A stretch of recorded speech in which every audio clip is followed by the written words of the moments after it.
Hey, hello. Good morning. How are you? I hope all is well. Oke, kita ketemu lagi. This is our third meeting. Ini pertemuan ketiga kita. Saya tetap bersama saya, Pak Dewo. Oke, untuk hari ini kita akan belajar tentang jadi yang akan kita pelajari adalah teks ini.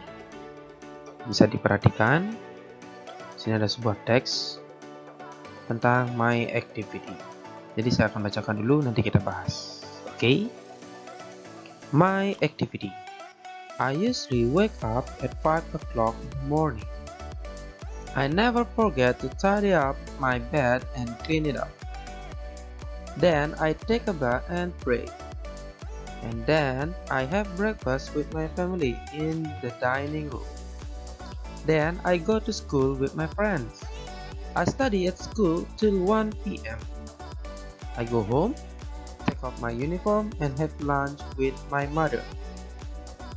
After that I watch TV and take a nap. I always take a bath at 5 p.m. in the afternoon.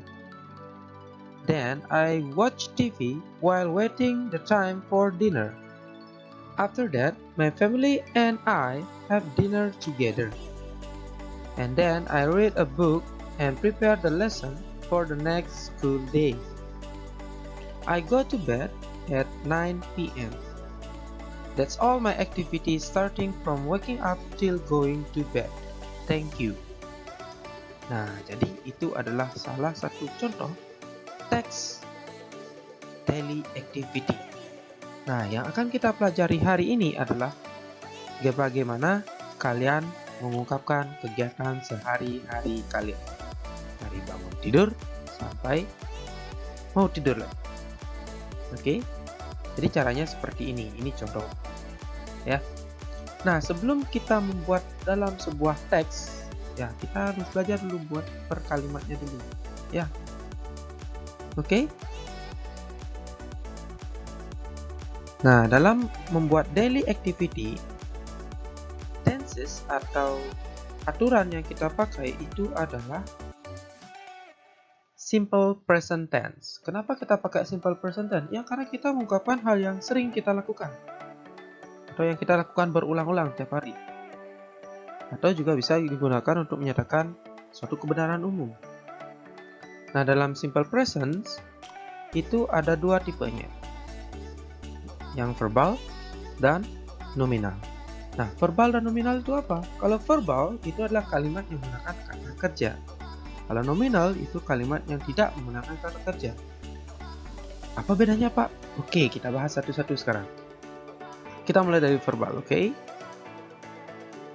Nah, untuk verbal dalam simple present polanya subject verb 1. Subject verb 1. Verb 1. Masih ingat kan verb 1? Kata kerja bentuk pertama? Sip, pasti ingat ya. Kita sudah membahasnya pada semester lalu. Nah, untuk time signal, ya time signal artinya keterangan waktu yang biasanya dipakai di simple present. Itu ada always, usually, every, often. Oke? Always, usually, every, often. Nah, bagaimana contohnya? Penerapannya ya. Jadi seperti ini. Nah, untuk subjek itu kan ada banyak ya. Ada yang tunggal, ada yang jamak. Nah, untuk yang singular, he, she, it atau nama satu orang, misalnya Ani atau Budi atau Agus gitu ya. Polanya kata kerja pertama diakhiri dengan s atau es. Ini wajib ya. Jika subjeknya itu tunggal atau singular, cuma satu, setelah kata kerja wajib ditambahkan s atau es. Oke. Ingat, setelah subjek, kalau subjeknya itu singular atau tunggal, setelah kata kerja wajib ditambahkan s atau es. Itu untuk di simple present.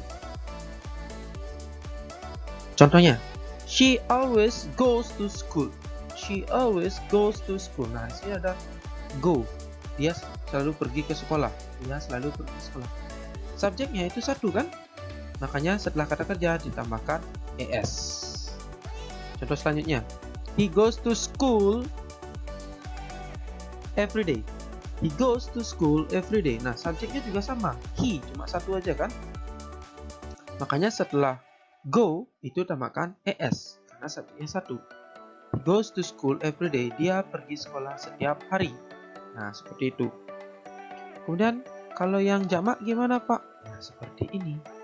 Kalau yang jamak, itu kan subjeknya I, you, they, we, Agus and Budi, Susi and Ani. Yang lebih dari satu orang ya.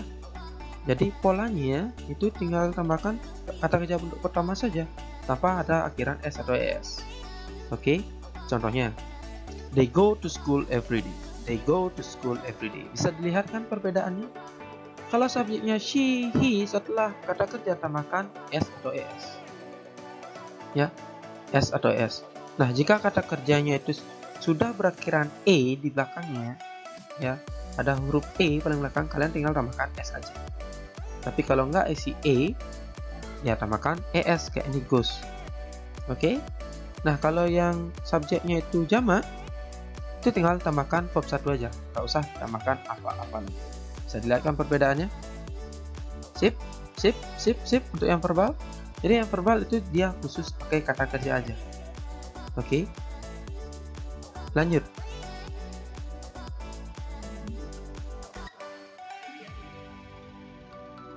Nah, tadi kan yang positifnya. Sekarang yang negatifnya, subjek do, does, not, verb 1.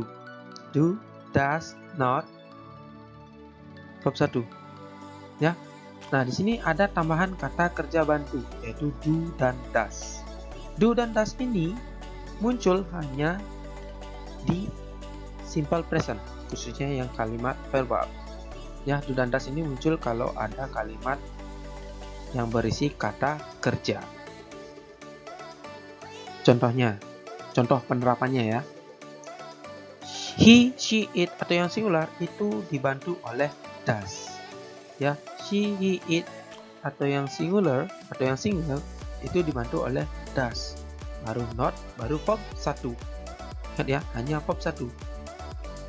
Pak, ES-nya mana? Tadi kan ada bahas ES. Nah, ES-nya sudah dibawa oleh does itu. Jadi di kata kerja tidak usah ditambahkan es lagi. Contoh, she does not go to school every day. Dia tidak pergi ke sekolah setiap hari. Ini untuk menyatakan tidak pergi setiap harinya. She does not go to school every day. Dia tidak pergi ke sekolah setiap hari. Kemudian kalau untuk yang jamaknya gimana, Pak? Nah, seperti ini. Kalau yang jamak itu kan subjeknya I, you, they, we. Itu dibantu oleh do, not, verb 1. Contohnya, they do not go to school every day. They do not go to school every day. Mereka tidak pergi ke sekolah setiap hari. Seperti itu. Nah, kalau kalimat tanya, polanya, ya kata kerja bantunya ke depan. Baru subjek, baru verb 1. Dan jangan lupa question mark-nya. Tanda tanya paling terakhir di akhir kalimat ya. Polanya, kalau dia singular, otomatis does yang paling depan. Does she, he, it, verb 1, question mark. Does she go to school every day? Does she go to school every day? Itu kan pertanyaannya. Kalau jawabnya, kalau sudah pertanyaan dimulai dengan do atau does, jawabnya pasti yes atau no. Ya. Kemudian kalau do-nya gimana? Do, I, you, they, we, verb 1. Ya, itu untuk yang plural. Contohnya, do they go to school every day? Do they go to school every day? Apakah mereka pergi sekolah setiap hari? Seperti itu ya. Nah, kalau pertanyaan dimulai dengan do atau does, jawabnya pasti yes atau no. Kan itu saya bilang tadi ya. Kalau yang pertama, does she go to school every day? Jawabnya kalau ya, yes, she does. Yes, she does. Kalau tidak, no, she doesn't. Kalau pertanyaan mulai dengan do they go to school every day? Do they go to school every day? Jawabnya kalau ya, yes, they do. Kalau tidak, no, they don't. Ya. Jadi seperti itu cara menjawab. Oke, sip, sip. Nah, itu untuk yang verbalnya. Sekarang kalau yang nominalnya bagaimana? Kalau nominal itu sebenarnya dia pakai to be, is, am, are. Sudah sempat kalian ketahui sebelumnya ya. Dan saya yakin kalian sudah tahu. Kalau polanya, kalau kalimat positifnya subjek, to be, noun, atau adjective. To be-nya itu is, am, are ya, tergantung dari subjeknya.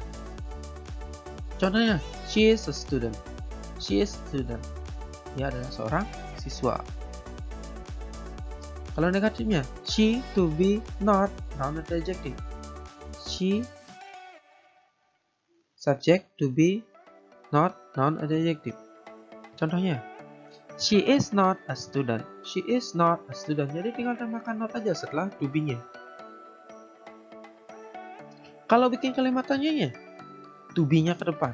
Ya, to be, subject, noun, atau adjective-nya. To be, subject, noun, atau adjective-nya. Contoh, is she a student? Is she a student? Nah, ini hampir sama seperti yang sebelumnya. Kalau pertanyaan dimulai dengan to be, is, am, are, jawabnya juga sama. Yes atau no. Nah, kalau pertanyaannya is she a student? Jawabannya kalau yes, yes, she is. Yes, she is. Kalau tidak, no, she is not. No, she is not. Jadi seperti itu. Sampai di sini? Bisa? Bisa? Sip, sip, sip. Oke. Nah, ini penggunaannya. She, he, it itu is. I, am. You, they, we, are. Ya, ingat yang ini ya. Penggunaan to be dan subjeknya. Sip? Sip lah. Kalau gitu kita lanjut.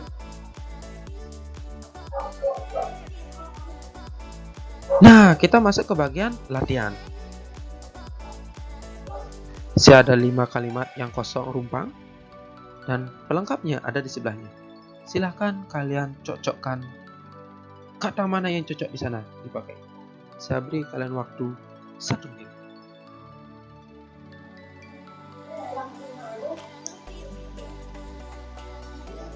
Ya, kalian tinggal pilih kata kerja yang cocok dengan kalimatnya yang ada rumpang itu. Yang manakah kata kerja yang cocok ditaruh di sana?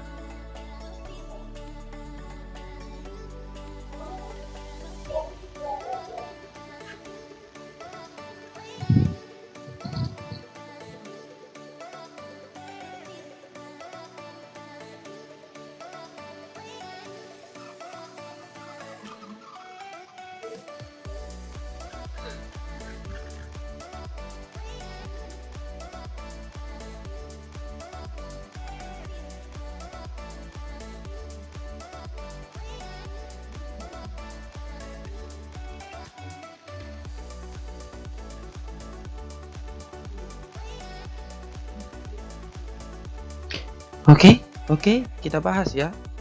Kita bahas dari yang pertama. He usually nasi campur for lunch. She always happy song in the morning. They football every Sunday afternoon. We usually the assignment together. Does he, you every week for confirmation. Kemudian pilihan kata kerjanya ada play, do, eats, call, sama sing. Yang mana yang cocok? Oke, kita sekarang cocokkan. He usually eats nasi campur for lunch. Dia selalu makan. Sini ada tambahan s. Kenapa? Karena subjeknya tunggal.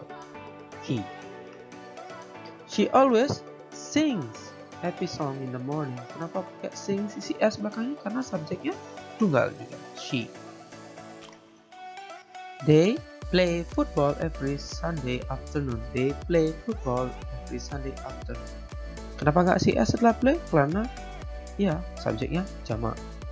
We usually do the assignment together.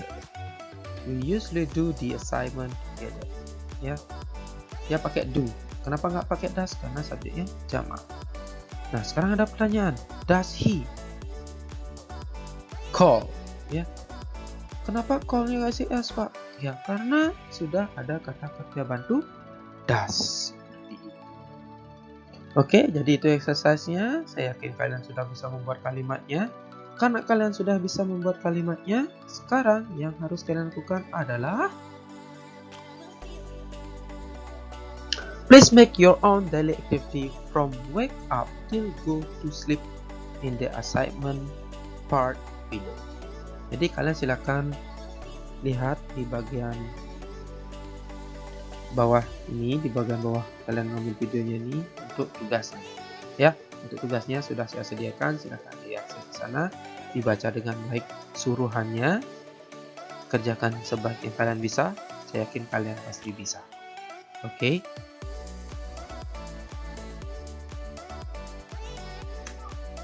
Now you have learned about expressing your daily activity. Thank you for your attention. English is easy and fun. Okay, goodbye. See you next week. Bye bye.